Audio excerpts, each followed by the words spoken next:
नमस्कार. मी मनोज सीताशंकर.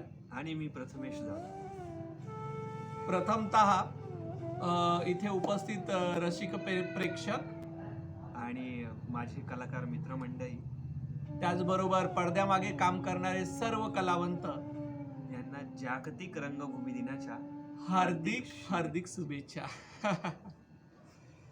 तर या रंगभूमी दिनानिमित्त आज आम्ही कथा अभिवाचन आणि त्याचबरोबर काव्य वाचनाचा कार्यक्रम खुला रंगमंचातर्फे करतो आहोत. तर आज तुम्ही इथे जमलात त्याबद्दल तुमचं खुल्या रंगमंचातर्फे हार्दिक स्वागत. आणि आम्ही कार्यक्रमाला सुरुवात करतो आणि 27 मार्च हा कार्यक्रम जागतिक रंगभूमी दिन म्हणून दरवर्षी जगभरात साजरा केला जातो.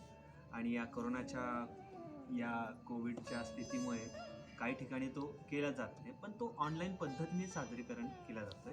तर एक विशेष बाब म्हणजे नाशिकमध्ये खुल्या रंगमंचाची सुरुवात ही कोविडच्या काळामध्येच आम्ही सुरुवात केली होती आणि आता त्याला 1 वर्ष पूर्णत्वास होईल आणि त्या निमित्तानेच आम्ही हा कार्यक्रम सादर करतोय. आणि तुम्ही जरूर ही लिंक तुमच्या मित्रांना आणि अनेक कलावंतांपर्यंत पोहोचवा. आपणासमोर सादर करतो आहोत कविता प्रेम.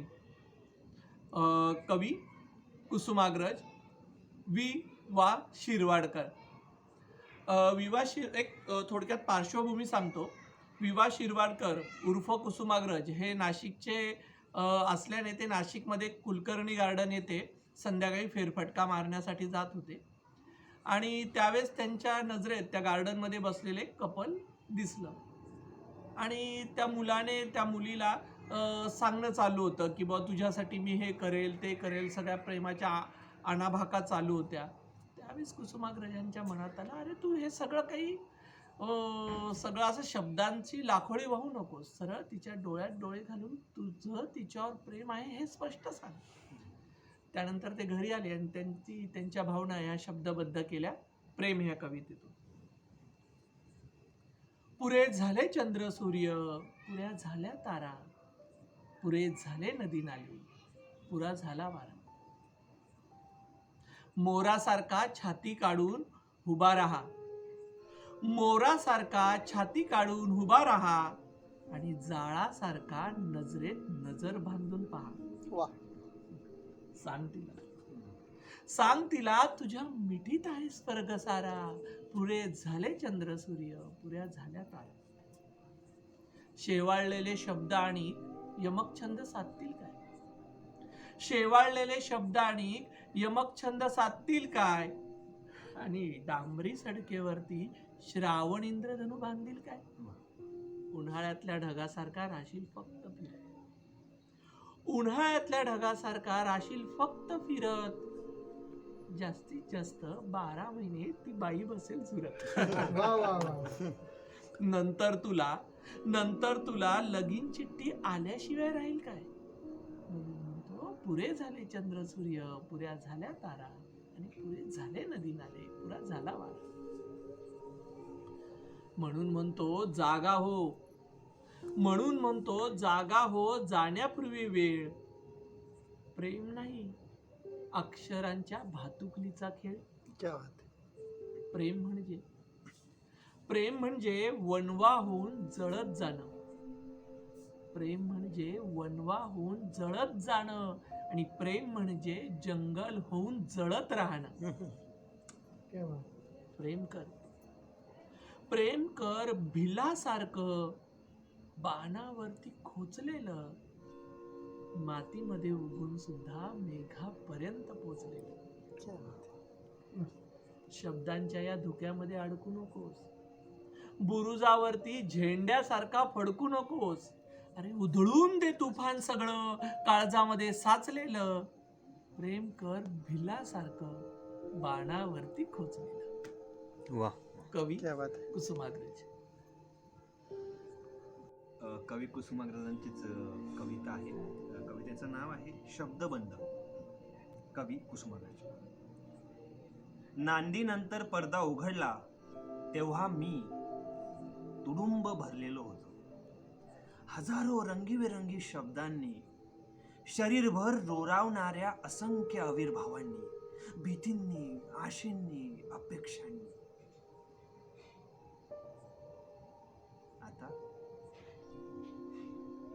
आता भरतवाक्य संपल्यावर समोरचे प्रेक्षालय रीत झाले आहे आणि संहितेत नसलेल्या प्रयाणाची तयारी करीत मी उभा आहे रंगमंचावर एकटा, समोरच्या प्रेक्षालयाप्रमाणे संपूर्ण रिकामा. मी उच्चारलेले काही शब्द प्रेक्षालयातील धुसूर मंद प्रकाशातील हवेवर पिंजरलेल्या कापसासारखी तरंगत आहे. माझे काही आविर्भाव रिकामा खुर्च्यांच्या हाताला बिलगून बसलेले आहेत खट्ट. मी निर्माण केलेल्या हर्ष विमर्शाचे क्षण पावसाने फांद्यावर ठरवलेल्या थेंबासारखे भिंतीच्या कोपऱ्यावर थरथरत आहे अजूनही. हा एक दिलासा माझ्या रीतीपणाचा. नाटक नव्हे, 3 तासांचं एक अर्करूप अस्तित्व संपलंय. पण संपलं आहे ते फक्त इथे माझ्याजवळ. माझ्या त्या अस्तित्वाचा कणिका घेऊन 1000 प्रेक्षक घरी गेलेत. मी एक होतो तो हजारांच्या जीवनात कदाचित स्मरणातही वाटला गेलो आहे. कदाचित स्मरणातही वाटला गेलो. कवी कुसुमाग्रज. ओळखलात का सगळं मला? पावसात आला कोणी. कपडे होते कगदमलेले, केसावरती पाणी. क्षणभर बसला, नंतर हसला, बोलल्यावरती पाहुणे. गंगामाई पाहुणे आली, गेली घरटात काढून. माहेर वाशीन मुलीसारखी 4 भिंतीत नाचली. हो मोकळ्या हाती जाईल कशी. हा बायको मात्र वाचली. चूल विजली, भिंत खचली, होते नव्हते नेले. प्रसाद म्हणून पापण्यांमध्ये पाणी तेवढे ठेवले.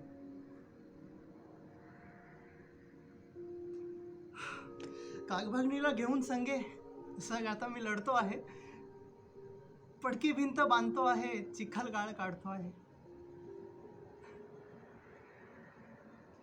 खिशाकडे हात जातात हसत हसत उठला. नाही ना, पैसे नको आहेत सग. सग एकटेपणा वाटला. मोडून पडला संसार तरी मोडला नाही कणा. मोडून पडला संसार तरी मोडला नाही कणा. पाठीवरती हात ठेवून फक्त लढ म्हणा, फक्त लढ म्हणा, फक्त लढ म्हणा. अखेरची कमाई. कवी कुसुमाग्रज. मध्यरात्र उलटल्यावर शहरातील 5 पुतळे एका चौथऱ्यावर बसले. मध्यरात्र उलटल्यावर शहरातील 5 पुतळे एका चौथऱ्यावर बसले आणि टिप गाळू लागले. ज्योतिबा म्हणाले, शेवटी मी झालो फक्त माळ्यांचा. शिवाजी राजे म्हणाले, मी तर फक्त मराठ्यांचा. आंबेडकर म्हणाले, मी तर फक्त बौद्धांचा. टिळक उद्गारले, मी तर फक्त चित्पावन ब्राह्मणांचा. गांधीजींनी गळ्यातला गहिवर आवळला आणि ते म्हणाले, अरे तुम्ही भाग्यवान आहात. एक एक जात जमात तरी तुमच्या पाठीशी आहे. माझ्या पाठीशी मात्र फक्त सरकारी कचेऱ्यातील भिंती. वा.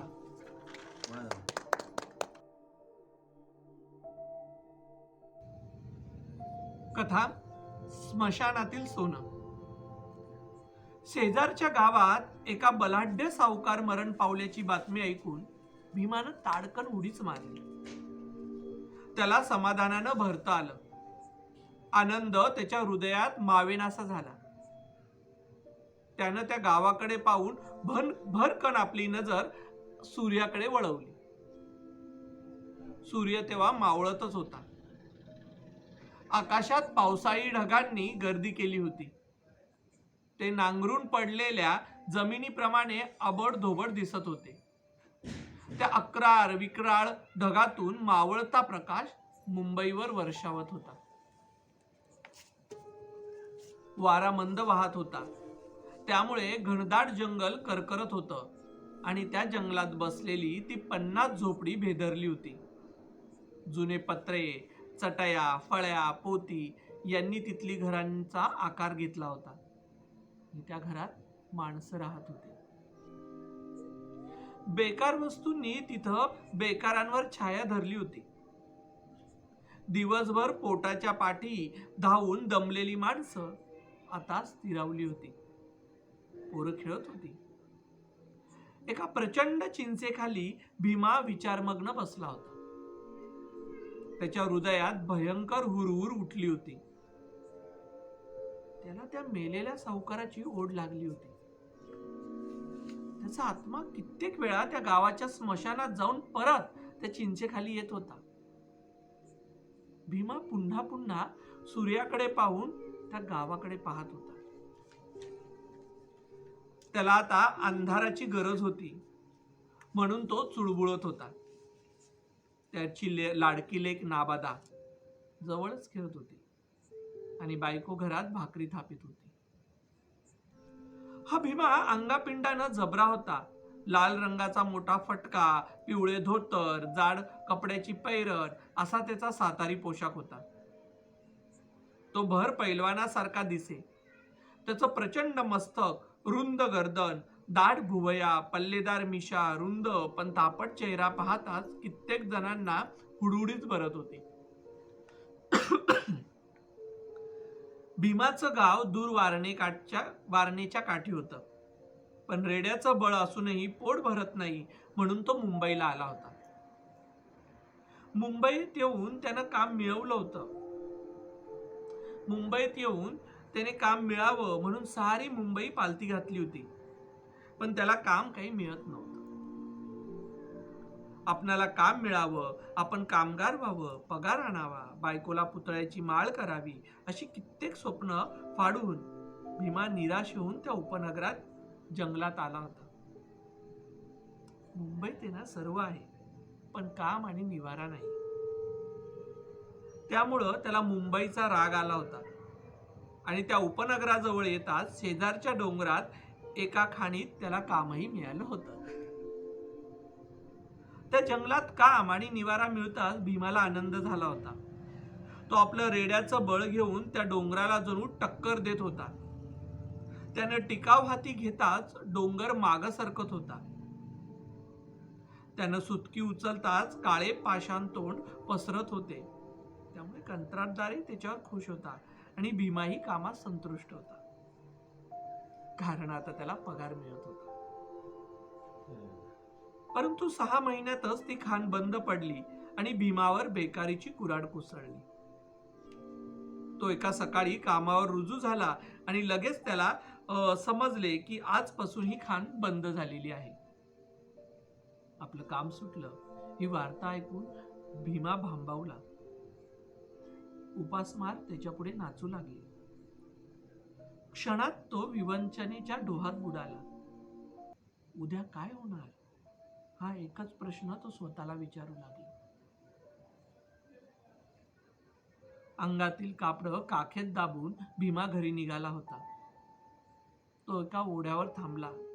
तिथे त्याने आंघोळ केली आणि उद्विग्न मनस्थितीत तो घराकडे फिरला.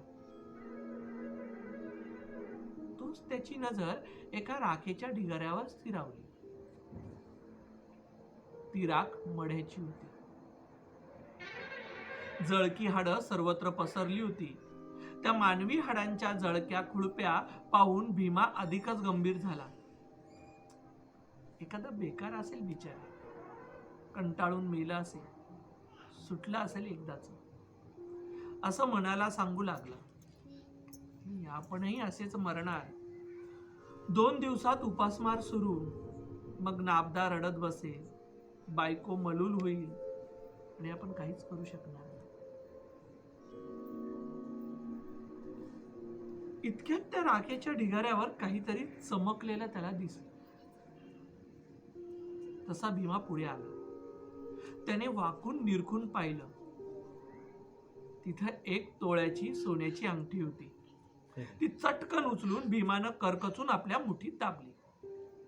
त्याला आनंद झाला.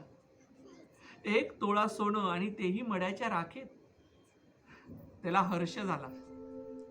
मड्याच्या राखेत सोनं असतं याचा नवा शोध लागला आणि जगण्याचा नवीन मार्ग त्याला सापडला.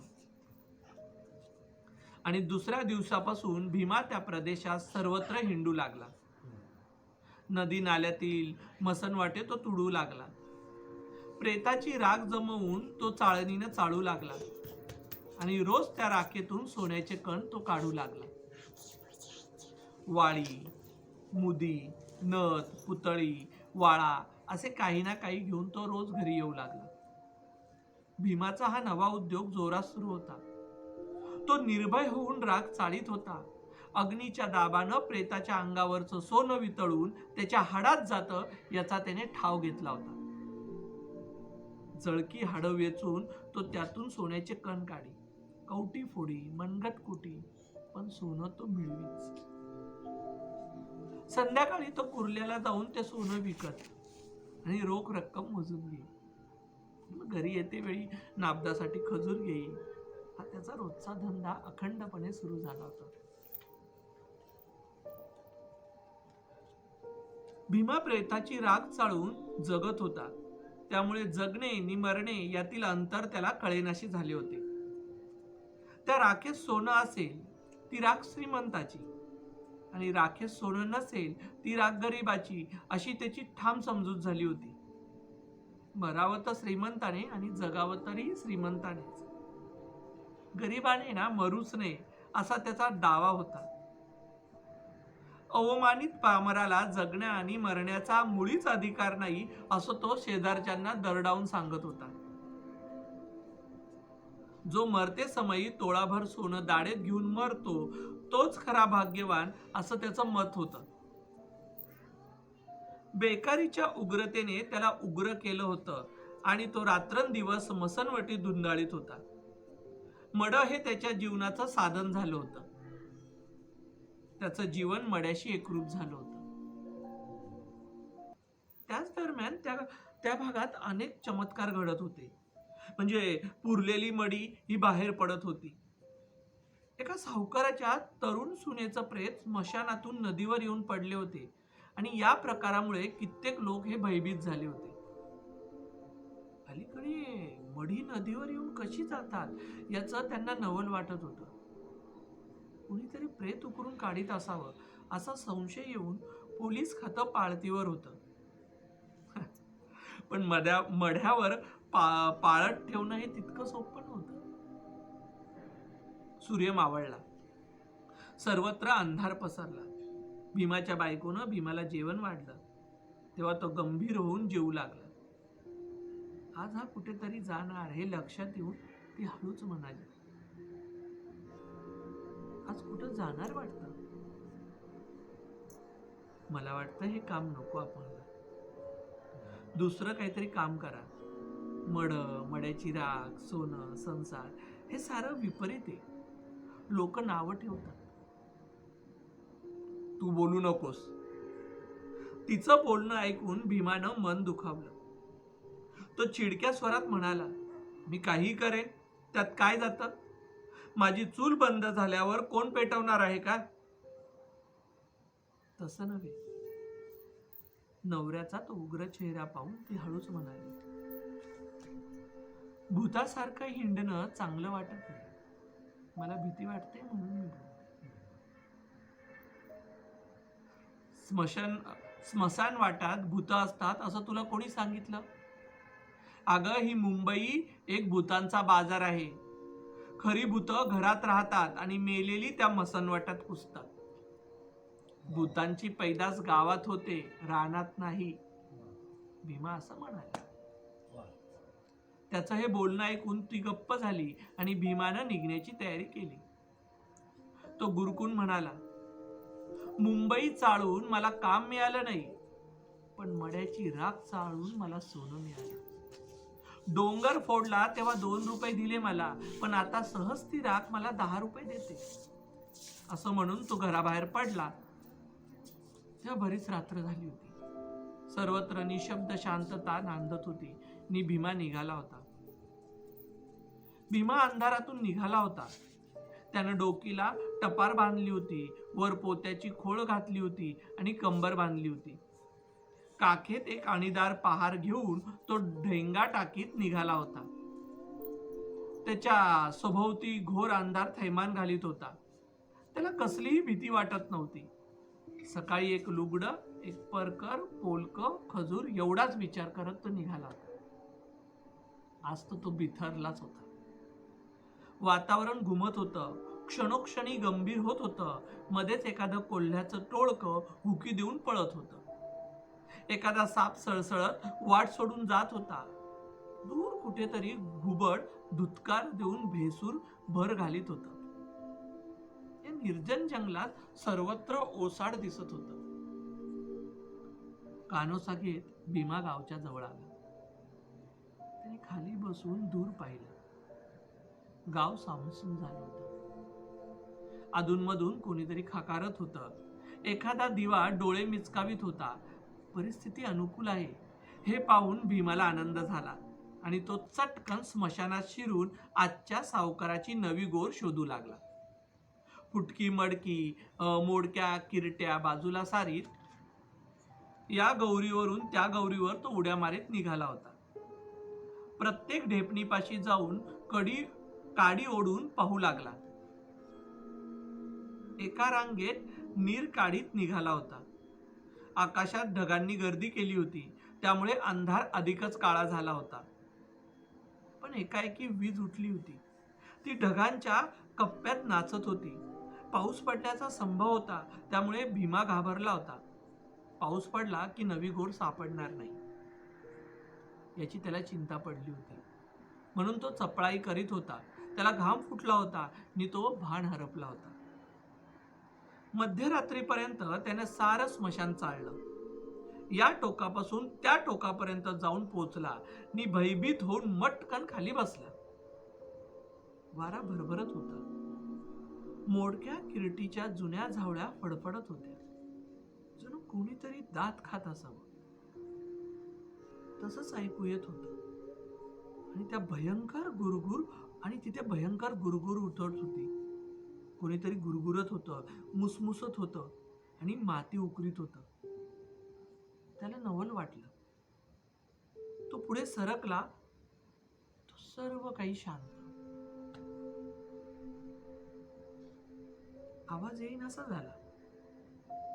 पण तोच कोणीतरी हातपाय झाडीत असल्याचा भास होऊन तो चमकला.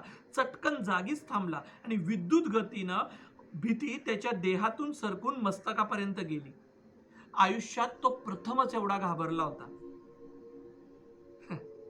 पण दुसऱ्या क्षणी त्याने स्वतःला सावरलं आणि खरा प्रकार त्याच्या लक्षात आला आणि तो स्वतःच खजील झाला. कारण जवळ नवी गोर होती आणि 10-15 कोल्ही जमून तिला चौफेर उकरीत होती. त्यांना मेलेल्या माणसाचा वास लागला होता. गौरीवरचे दगड तसेच धरून त्याने घळी पाडायला आरंभ केला होता. आजूबाजूची गोर उद्ध्वस्त करण्याचं काम ती करीत होती. परंतु पुन्हा त्यातही भयंकर स्पर्धा निर्माण झाली होती. प्रथम मड्याजवळ कोण जाणार या ईर्षेने ती म्हणजे कोल्हे एकमेकांवर गुरगुरत होती. प्रथम नाकानं वास घेत होती आणि प्रेताचा वास ती सर्व शक्ती एकवटून माती ओढीत होती. हा प्रकार लक्षात येताच भीमा चिडला. त्याने प्रचंड झेप घेतली आणि तो झपकन त्या गौरीवर जाऊन बसला. लगेच गौरीवरचे दगड उचलून त्याने त्या कोल्ह्यांच्या टोळीवर हल्ला चढवला. अचानक झालेल्या त्या भिडीमारानं कोल्ही चमकली आणि मुरून बसली. तसा भीमाला चेव आला. कोल्ह्याआधी आपणच गौर उकरायची असं ठरवून तो गौरीवरती माती काढू लागला आणि त्याच वेळी कोल्ह्यांनी भीमाला पाहिलं. एक कोल्हा पिसाट होऊन भीमावर धावला. क्षणात भीमाचा लचका तोडून तो पुढे पळाला. अंगावरचं पोतं फाटलं हे पाहून भीमा दुःखी झाला. त्याचं सर्वांग शहारलं. हातातील पोतं झटकून त्याने हातातील पहार सरळ धरली आणि कोल्हा पुन्हा भीमावर धावला. त्या क्षणी त्यांची झुंज सुरू झाली. कोल्हा पुढे येताच त्याने दणका दिला. झपाट्याने कोल्हा गारद झाला. बाजूला पडून त्याने पाय खोडून प्राण सोडला आणि रणधुमाळी सुरू झाली आणि भयंकर युद्धालाच आरंभ झाला. भीमाने निम्मी गोर उकरून मढे अर्धे उघडे केले होते, पण कोल्ह्याच्या हल्ल्यामुळे तो भांबावून गेला आणि हातात पहार घेऊन त्यावेळी प्रतिकाराला सुरुवात केली होती. चारी बाजूने कोल्हे त्याच्यावर धावत होती आणि जिकडून कोल्हे येईल तिकडे तो दणका मारित होता. कोल्हे तिरपडून पडत होते आणि अचानक त्याचा लचका तोडून पळतही होते.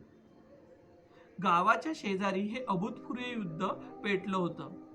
कुंतीपुत्र भीमाचं नाव धारण करणारा तो आधुनिक भीमा कोल्ह्यांशी लढत होता.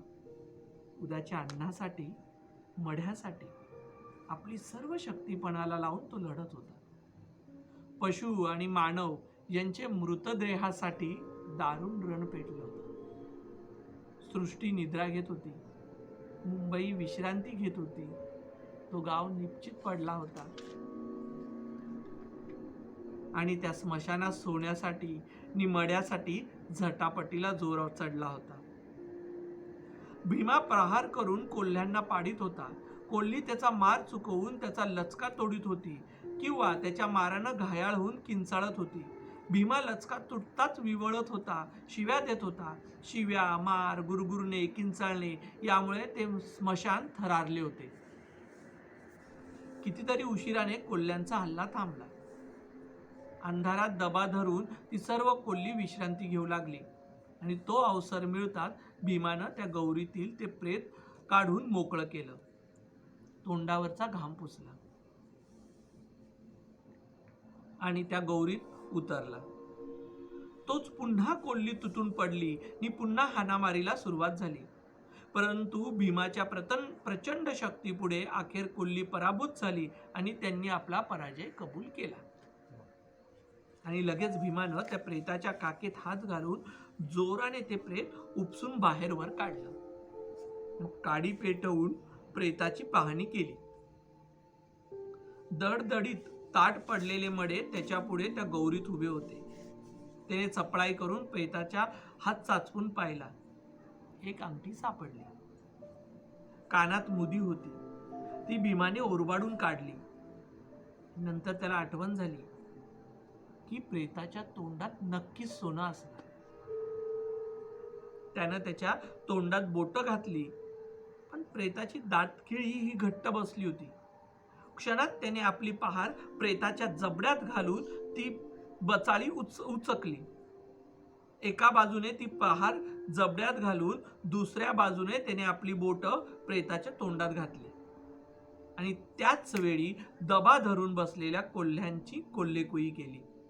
सर्वांनी हुकी देऊन पळ काढला, पण त्याच्या ओरबाडीनं गावातील कुत्री जागी झाली आणि कुत्र्यांनी गाव जागा केला. अरे कोल्ह्यांनी प्रेत खाल्लं, चला असं कुणीतरी ओरडलं आणि ते ऐकून भीमा घाबरला. त्यानं प्रेताच्या तोंडून एक अंगठी काढून खिशात टाकली आणि घाईघाईनं पुन्हा डाव्या हाताची बोटं प्रेताच्या दाढेत घालून सर्व कोपरे चाचपडून पाहिले आणि ती बोटं काढून नंतर पहार काढण्याऐवजी त्याने आधी पहारच काढली आणि जशी त्याने पहार काढली तशी त्या प्रेताची दातखिळी बसली. आडकीत त्या सुपारी सापडावी तशी बोटं त्या प्रेताच्या जबड्यात अडकली. भयंकर कळ त्याच्या अंगात वळवळली आणि त्याच वेळी गावाकडून कंदील घेऊन माणसं येत असलेली त्याला दिसली. तसा भीमा भयभीत झाला. त्यानं बोट काढण्यासाठी शिकस्त केली. त्याला प्रेताचा राग आला. त्याच्याकडे येणारी माणसं पाहून तो अधिकच चिडला.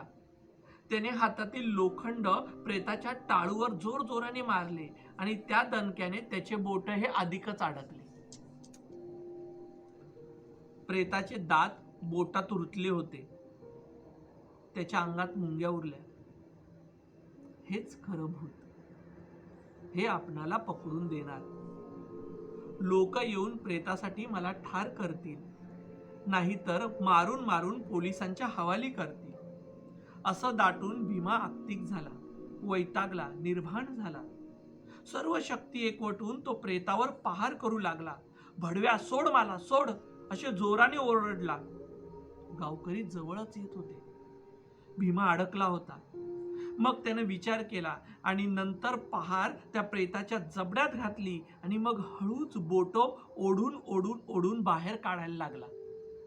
आणि ती प्रेताची दातखिळी त्याच्या बोटात रुतली होती आणि त्यामुळे त्याची बोटही कातारली जात होती. फक्त चामडीला चिटकून त्याची बोटही लोंबत होती. ती तशीच मुठी घेऊन त्याने पळ काढला. भयंकर कळ अंगात येऊन तो पळत होता. तो घरी आला तेव्हा त्याला भयंकर ताप आला. त्याची स्थिती पाहून घरात रडारड सुरू झाली आणि त्याच दिवशी डॉक्टरांनी भीमाची ती दोन्ही बोट कापून टाकली आणि त्याच दिवशी खाणीचं काम पुन्हा सुरू झालं. हे ऐकून हत्तीसारखा भीमा लहान मुलाप्रमाणे रडू लागला. कारण डोंगर फोडणारी ती दोन बोट स्मशानाच्या सोन्यासाठी तो गमावून बसला होता. कथा स्मशानातील सोनं. लेखक शाहीर डॉक्टर अण्णाभाऊ साठे. वा.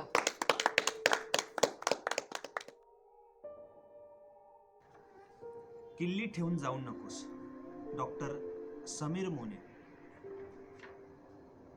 त्यांनी हे उत्तम लिहिलेलं आहे आणि मी प्रयत्न करतो आपल्यासमोर सादर करण्याचा. किल्ली ठेवून जाऊ नकोस. प्रिय आई.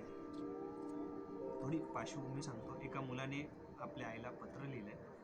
ते खूप सुंदर आहे, तर मी सादर करतो. प्रिय आई, आज आयुष्यात पहिल्यांदा तुला पत्र लिहितोय. खूप गंमत वाटते ग. तसं 4वी-5वीत मराठीला निबंध म्हणून तुला एक लिहिलं होतं पत्र, पण ते मार्कापुरतं. खरं मनापासून वाटलं म्हणून हे लिहितोय. हे पहिले, म्हणूनच पहिले. तसं तू आणि मी वेगवेगळ्या ठिकाणी कधी राहिलोच नाही ना. मामाचं घर सुद्धा इथे जवळ बाजूला. त्यामुळे मामाच्या घरी गेलो तरी तुला पत्र लिहिण्याची वेळ कधी आलीच नाही. त्यामुळे आज पत्र लिहायला मला फार मजा वाटते. घरातल्या घरात तुला पत्र. पण तशी आपल्या घरात सवय झाली म्हणा आजकाल. आपण बोलतो ते मोबाईलवर, तेही कामापुरतं. घरगुती निरोप तर आपण स्वयंपाकघरातल्या फळ्यावर लिहूनच ठेवतो की नाही का. बाबा, तू आणि मी, असं आपण तिघं घरातली माणसं समोरासमोर न येता एकमेकांशी संवाद साधतो. आपण कधीतरी रात्री समोर येतो आणि आपापल्या कामात मग्नच असतो. बाबा तर बऱ्याचदा टूरवरच असतो. तू रात्री उशिरा येतेस, सकाळी लवकर जातेस. घरात तू दमलेली, मी अभ्यासात नाही तर इतर कामात रमलेलो, तुझ्या भाषेत झोपलेलो. जनरल टिपिकल चौकशांशिवाय आपण बोलते नाही फारसं. घर म्हणजे एक आपला बोजा झालाय ग. आपल्यासाठी एक बोजा झाला. आपल्याकडे बघताना 9वी-10वीत कधीतरी अभ्यासात आलेली एककंदरी वेगवेगळ्या परिघांची वर्तुळे आठवतात. घर हे आपलं केंद्र आणि आपली कामं हे आपल्या परिघ. कुठेही छेद जातच नाही या परिघांचं. असं ए आई, असलं काय वाचून घाबरून जाऊ नकोस हा. आजकाल अधूनमधून मी बरंच काय वाचतोय, बघतोय. हे असत परत काळजीत पडू नकोस. अभ्यास सांभाळून मी ही सगळी धंदे करतोय. कॉलेजमध्ये अटेंडन्स पण आहे बऱ्यापैकी. ठीक, पण तरीही इतर बऱ्याच गोष्टी मी करत असतो. त्यातलं हे एक अवांतर वाचन. बहुतेक बाबांची राहिलेली हौस मी पूर्ण करतोय. तर सांगण्याचा उद्देश काय की त्या वाचण्याच्या परिणामामुळे अधूनमधून अशी वाक्य येतील, घाबरून जाऊ नकोस, काय दचकून जाऊ नकोस, चिल मार. मगाशी म्हटल्याप्रमाणे खूपच मजा वाटते तुला पत्र लिहिताना. जुन्या कादंबऱ्यातून कादंबऱ्या असतात ना, तशी पत्र एकमेकांना दुसऱ्यांना लिहिलेली, तसं ते आहे. म्हणजे चिंतन वगैरे नाही. अर्थात मी काही तसल्या कारणांनी लिहित नाही, फक्त टाइमपास. काय तुझ्याशी गप्पा मारायच्या आहेत ना, म्हणून खूप सांगायचंय, बोलायचंय तुझ्याशी, लहान मुलासारखं राहायचंय, चिवचिव करायची, बाकी काही नाही. किरकोळ आहे पण खूप भरून आलाय म्हणून तुझ्याशी बोलायचंय. ओकायचंय तुझ्यासमोर, आपल्या मोकळ्या वेळात जुने खूप खूप खूप बोलायचंय. जसे आपण मोकळ्या वेळात जुने अल्बम्स काढून बघायचो बघ, फोटोचे. तुम्हाला प्रत्येक फोटोची माहिती द्यायचीस आणि मी त्याच्यावर कमेंट्स करत बसायचो. खूप हसायचो ना आपण त्यावेळी. हे पत्र पण तसंच समज. सिंहावलोकन, आपल्या आयुष्याचे ताळेबंद वगैरे असं काही नाही. हा जस्ट फन. डिजिटल कॅमेऱ्यात बघतोय तसं समज, आणि नाही आवडलं तर डिलीट मार, जस्ट चिल. आजच हे मला का सुचलं माहितीये? परवाच्या रविवारी कधी नव्हे ते तुला सुट्टी मिळाली. तुमच्या 2 ट्रेडिंग शेड्यूल मधला गॅप म्हणून. बऱ्याच दिवसांनी तुझ्या हातचं जेव म्हटलं, रविवार होता म्हणून मी मस्त पसरलो होतो तुझ्या भाषेत अजगरासारखा. तेवढ्यात मावशी आली. तू मला खूप उठवण्याचा प्रयत्न केलास, पण मी काय उठलो नाही. मला तर फार कंटाळा आला होता. पण अप्पू मावशी खूप चांगली आहे, पण कधी कधी फार बोर मारते ग. भेटली की उपदेश म्हणून मी अर्धवट जाग येऊनही उठलो नाही. अखेर तू नाच सोडलास आणि मी तुमच्या दोघींच्या बहिणींच्या गप्पा रंगात आले. मावशी नेहमीप्रमाणे साहित्यिक दाखले देत तात्विक भाषणे कौटुंबिक गप्पा मारत होते. अर्धवट काहीतरी कानावर पडत होतं आणि अचानक तुझे शब्द माझ्या कानावर पडले, तेही स्पष्टपणे. हा मुलगा आजकाल भेटतच नाही. लहानपणी किती लागत होतं त्याला माझं. आता काय संवादच नाहीये आमच्या. एका घरात राहून सुद्धा परके झालोत एकमेकांना. आई, मला खरभरून जाग आली. खरं तर खूप हसू आलं, पण मी हसलो नाही. पण विचार मात्र करू लागलो.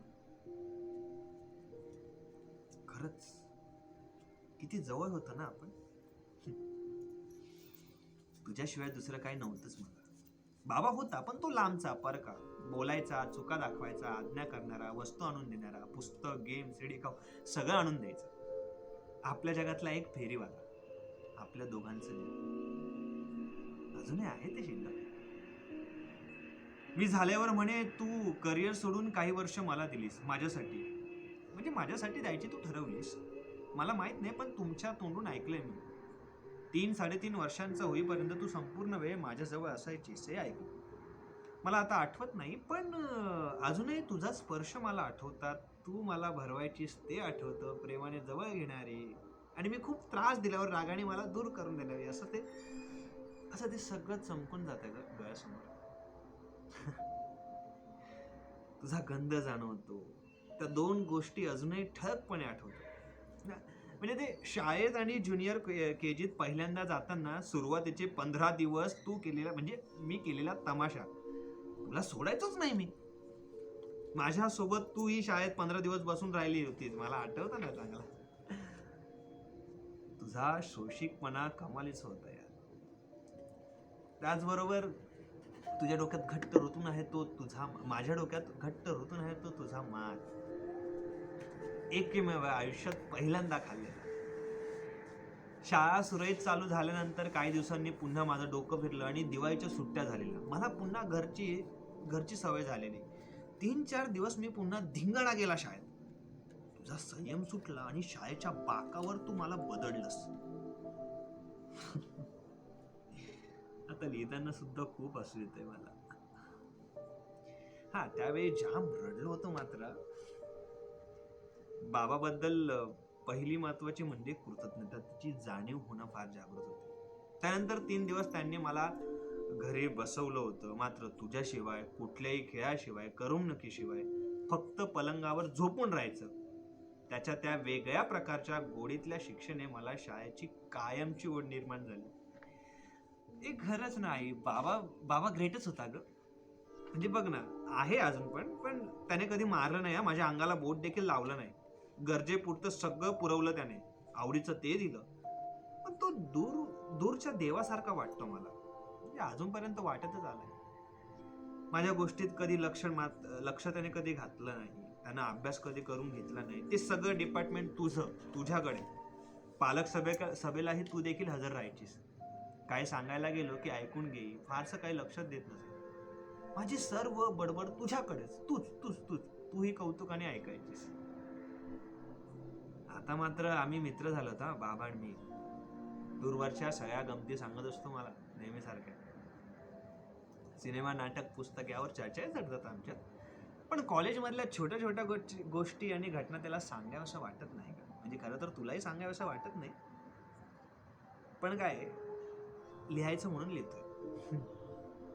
लहानपणी मला बाबा करेल तसं करावंसं वाटे. वाचता येत नसतानाही त्याच्यासारखा पेपर घेऊन बसलेला माझा फोटो अजूनही किती आवडतो ग तुला. हा, पण मात्र त्याच्यासारखं तुझ्याशी एकदा बोलायला गेल्यावर केवढा राग आला होता तुला. थोड्या कळत्या वयात माझ्या तक्रारी खूप असायच्या दोघांबद्दल, पण तुझ्या तक्रारी बाबाला सांगितल्यावर तू ऐकून घे. माझी समजूतही काढे, पण तू कधीही बाबांच्या तक्रारी ऐकून घेतल्याच नाहीस. बाबांबद्दल असं बोलू नये, बाबांबद्दल तसं बोलू नये, असं सतत आम्हाला सांगितले. बाबांबद्दल आदर करावा, सतत बाबांबद्दल आदर. त्यालाही तुझ्याबद्दल फार रिस्पेक्ट आणि आदर आहे. आजकाल खूप कौतुक करत होतो तुझ्याबद्दल. तुमच्या दोघांचं रिलेशनशिप बद्दल मला तर फार मला काय, माझ्या मित्रांनाही तुमच्या रिलेशनशिप बद्दल फार आदर आहे. विशेषतः हर्षलला. काय त्याच्या आईबाबांनी तेवढं भांडण आणि त्यानंतर सेपरेशनचा त्याच्यावर फार परिणाम झाला. त्यामुळे तुमच्याकडे बघताना फार समाधानकारक वाटतं त्याला, असं मला वाटतं. तरी तुमच्यातलं भांडण व्हायचीच की. मला पहिल्यांदा फार भीती वाटते. तूच सांगतेस ना की मी अगदी लहान असताना कशावरून तरी तुमच्यात वाद झाला आणि तुमचे आवाज चढले माझ्यासमोर आणि एकदम मी आलो आणि तुला मिठी मारून रडायला लागलो. तुम्ही दोघांनी मला जवळ घेतलं आणि हसत सुटला. नंतर मला त्यातली गंमत कळायला लागली. तुमची भांडणं मी एन्जॉय करायला लागलो. एखाद्या कडाक्याच्या भांडणानंतर पहाटेच्या वेळी तुमच्या गप्पा मला फार आवडत ग. आज पण ना एखादी काळी टाकून तुमच्यात भांडण लावायला मला फार आवडेल. पण भांडण करायला एकत्र असतोच कुठे आपण. आपल्या घरातली भांडणं विरली आहे, असं मला फार वाईट वाटतं. मला तुमचे बरं असो, मला तुमचे फार आभार माना असे वाटतं. तुझे आणि खास करून बाबांचे, ते दोघांचे सुद्धा. तुम्ही मला मोकळं सोडलं पण मोकाट नाही. माझे योग्य ते हवे ते लाड पुरवलेत पण आवाजावी नाही. माझे निर्णय मला घेण्याची परवानगी दिली तुम्ही मला दिली, त्याबद्दल तुमचे अनेक पर्याय त्याचबरोबर तुम्ही अनेक पर्याय माझ्यासमोर उभे केलेत. मला निर्णय घेणं सोपं झालं. कधी मार्कांचं दडपण नाही माझ्यावर आणलं. भरपूर मार्क्स मिळू शकलो नाही म्हणून काही तुम्ही दबाव टाकला नाही. 10वी नंतर चांगले मार्क्स पडूनही कॉमर्स साईडला जायला तुम्ही मला सुचवलं, प्रोत्साहन दिलं. नाहीतर त्यावेळेस एवढी विचारशक्ती असते तरी कुठे. पण तुम्ही मला दाखवून दिलं की पुढे CA, MBA अशा वाटा आहेत.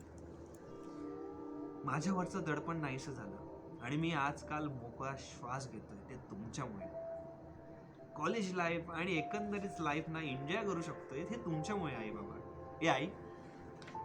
आई तू खूप केलेस ग आमच्यासाठी. माझं लहानपण सांभाळलंस, मग स्वतःच्या करिअरकडे वळलीस. माझी सगळी नीट व्यवस्था लावून बाबा पण ग्रेटच, त्याने तुला ओके साथ दिली. त्यानंतर कटकट केली नाही. तुझ्या मागे उभे राहिला, पैशांसाठी नाहीत पण स्वतःच्या ॲबिलिटीसाठी तू करिअर करत गेलीस.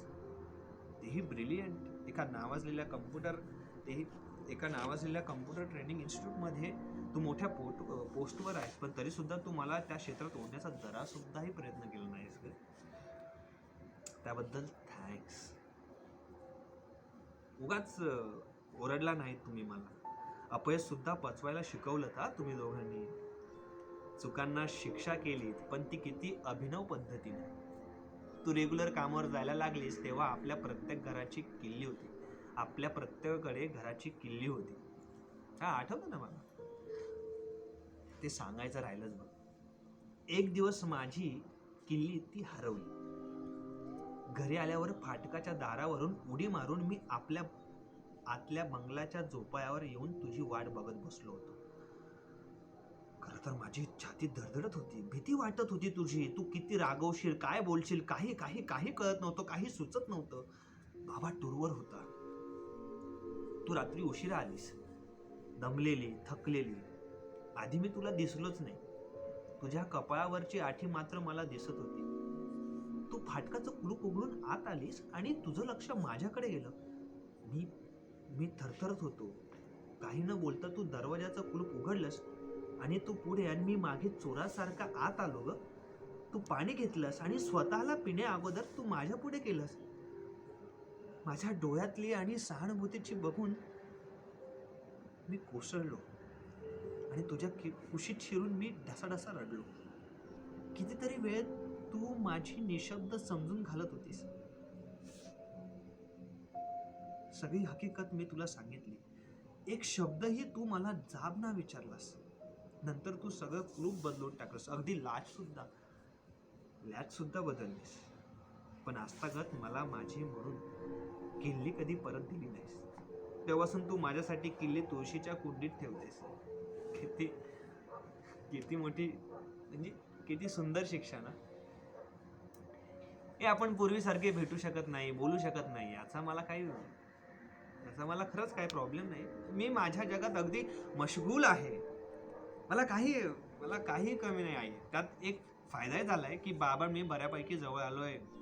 टूरवरून कधी आलास की तो माझ्याशी खूप गप्पा मारतो. मग कधी ना तू आवाजावे लाड करतो, काय वाटेल ते बोलतो, खायला प्यायला घालतो, महागड्या वस्तू देतो. सीडीज, पुस्तके माझी फार चंगळ असते. कधी कधी हालात करून टाकतो ग तो माझी. वाटेल ते काही बोलतो, फाडफाड बोलून टाकतो कसा मग मी शांत राहतो. सहन न करण्याचा प्रयत्न संपला. मला असं आय झालं की माझ्या खोलीत मी निघून जातो. बहुतेक माझ्यावर तो तुझा राग काढत असेल. तुझा प्रतिनिधी मला समजत असेल. नशीब त्याने अजून गजरा आणून दिला नाही मला. कथा कादंबऱ्यांच्या थाटात मी सगळं लिहून गेलोय खरा, पण माझी आयुष्याबद्दल काहीही तक्रार नाही. उलट मला जगताना फार छान वाटतं. चहूबाजूंनी माझी चंगळ आहे. असं खूप चाललंय मस्त. सगळ्या सोयी सुविधा मला पुरवीत आहेत. बाबाही माझे लाड करतोय. आजी, मावशी, मामा सगळे कौतुक करतात माझे. मला फार आवडतं. पण काय, मी स्वार्थी बनत चाललोय असं मला वाटायला लागलं. माझ्यातच असतो मी. इतरांशी संवाद साधावासा वाटतच नाही मला. आपला फायदा फक्त बघायचा आहे की काय असंच वाटत असतं. हा फक्त वस्तूपुरता मर्यादित नाहीये. माझ्या शंका कुशंका निवरायला मी माणसांचा वापर करून घेत असतो. मला नाही वाटत ग इतरांशी बोलू असं. मला स्वार्थ जाणवायला लागला. मला नाही रमावं असं वाटत नातेवाईकांमध्ये. हा, पण मित्रांनी हाक दिली ती आवर्जून मी जाईना, जे इकडे कुठेही. पण तू सांगितलेली घरातली कामं करावीशी वाटत नाही. मग मित्रांनी बोलवर मात्र मी लगेच कुठे कधी जायला तयार असतो. आजही, आत्ताही, अगदी एका पायावर. मी माझ्या भोवती ना एक मी कोश तयार करत चाललोय असं मला फार जाणवतंय ग. आई, तुझ्याबद्दल मला फार काही वाटतं. आदर, प्रेम, जिव्हाळा.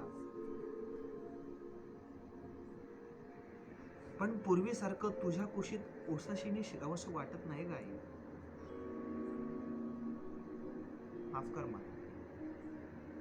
तू नसलीस घरात की काहीच वाटत नाही, काही फिलिंगच येत नाही. तू नाहीये तेच बरं आहे. असंही कुठेतरी वाटतं. पूर्वी मी आल्यावर तू घरी नसलीस की माझी खूप संताप व्हायचा, वाईट वाटायचं, रडू फुटायचं. आता काही फीलच होत नाहीये ग. माझ्या रुटीन मध्ये काही फरकच पडत नाहीये. तुझ्या असल्या नसण्याचा काय चाललंय काय कळत नाहीये. तू आता माझ्या दृष्टिकोनातून फक्त एक ना प्रोव्हायडर बनली आहेस, प्रोव्हायडर. माझ्या गरजांची पूर्तता करणारी एक महत्वाकांक्षी व्यक्ती. म्हणूनच जेव्हा तू म्हणालीस की आमच्या घरात आम्हीच परके झालोय, तेव्हा मी खरबडून जागा झालो. आधी हसू आलं, मग विचारात पडलो,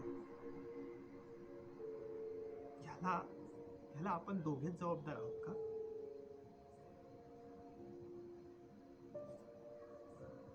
लहानपणीच्या बाबांसारखी तू माझ्यासाठी दूरस्थ देवता म्हणत चालली आहेस आई. मला खूप भीती वाटते आई. कदाचित मोठेपणी तू किती मोठा आहेस माझ्यातली जवळीक मला जाणवेल, पण आता मला हे कळलंय ना, मला कळत नाही आई. मला भीती वाटते की मी लक्झरीज लाईफच्या फार आहारी जात चाललोय साहेब. त्या मागच्या लोकांचं महत्व कमी होत चाललंय. माझ्यातले बंधू तुटणारे नाहीत, बंध तुटलेले नाही आणि तुटणारे नाहीत, पण ते वापरले नाहीत ना, गजतील मात्र. मग त्या परिस्थितीला आपण फक्त जबाबदार न राहता दोषी ठरवू आई. आता मी तुला ना एक सल्ला देणार आहे माझ्यासाठी. तुझी ओढ शिल्लक राहायला हवी आहे. मला तुझ्या खुशीचं महत्व पटायला हवं आहे आई. मला वरच्या मळथळ्यात वापरलेल्या प्रिय आई हे फक्त मायन्यापुरतं मर्यादित न राहता खऱ्या अर्थाने सिद्ध व्हायला हवं आहे आई. मी घरात जे AC मध्ये थंड पाणी पित आरामशीर कोचावर लोळत सुंदर सिनेमा बघत असतो ना, तेव्हा मला तुझी वाट बघायला लागली पाहिजे आई. त्या मागं असणाऱ्या व्यक्तीचं माझ्या आयुष्यातलं स्थान चरचरून जाणवायला पाहिजे आई. त्या सर्वाहून असलेलं तुझं महत्व मला कळायला हवं. त्यासाठी एक कर आई, एक कर. अधूनमधून ना कधीतरी माझ्या जाणीवांना धक्का दे. तुळशीच्या कोंडीत किल्ली ठेवून जाऊ नकोस आई. फिरू दे ना मला वेड्यासारखं रस्त्यावर.